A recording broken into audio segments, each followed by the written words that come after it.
बहन के सपने को भाई ने किया पूरा। सुबह सुबह सुमन अपने बिस्तर पर लेटी हुई थी। कल की बातों को सोचकर उसे फिर से ताज़ा कर रही थी। कैसे चारों ओर उसकी प्रशंसा हो रही थी।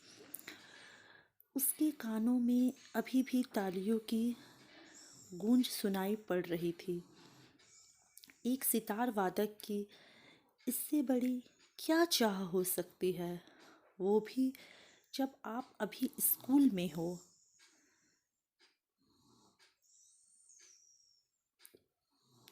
तुम अभी भी बिस्तर पर क्यों लेटी हो? क्या तुमने अपना होमवर्क पूरा कर लिया? सुमन की माँ ने कहा। ऐसा लगा जैसे उसकी मिट्टी यादों में किसी ने पानी डाल दिया हो।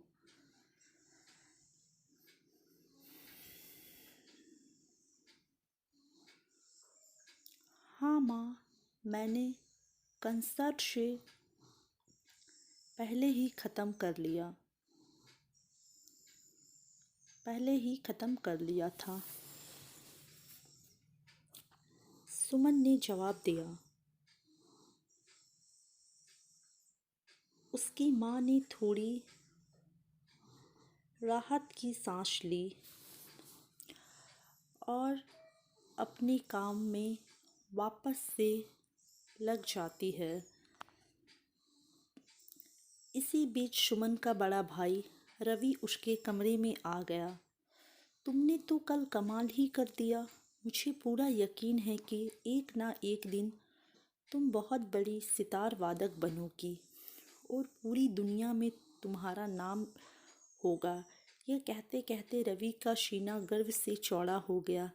पता नहीं क्या होगा, मैं इस बारे में कुछ नहीं कह सकती, सुमन ने कहा।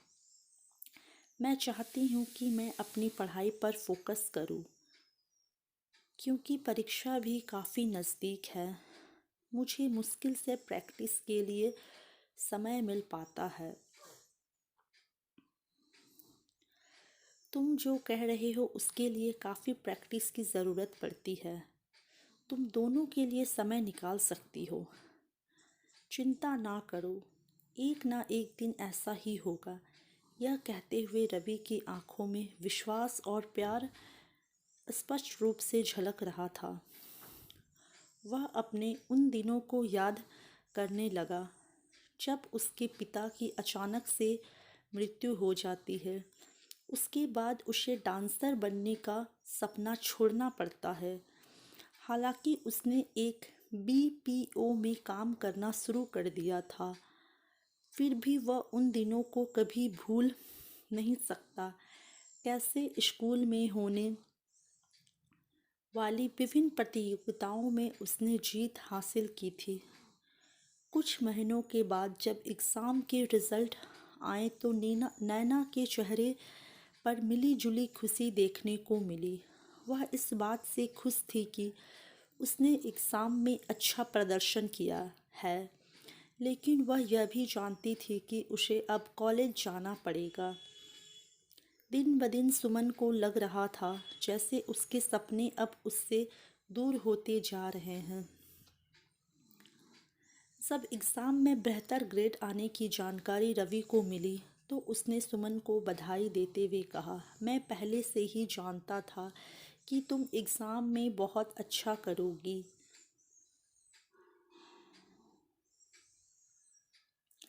थैंक्स भाई, लेकिन अब मुझे ऐसा लग रहा है कि अपने सपने को अलविदा कहने का समय आ गया है, क्योंकि पढ़ाई को और अधिक गंभीरता से लेने की ज़रूरत है, सुमन ने निराश होकर कहा।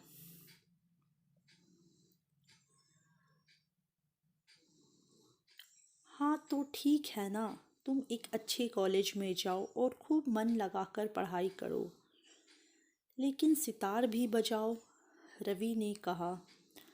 आओ मैं तुम्हें कुछ दिखाना चाहता हूँ।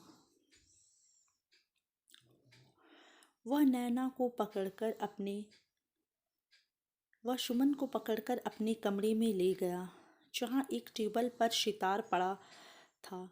सितार के पास एक नोट भी पड़ा था जिसमें लिखा था नेवर स्टॉप प्लेइंग।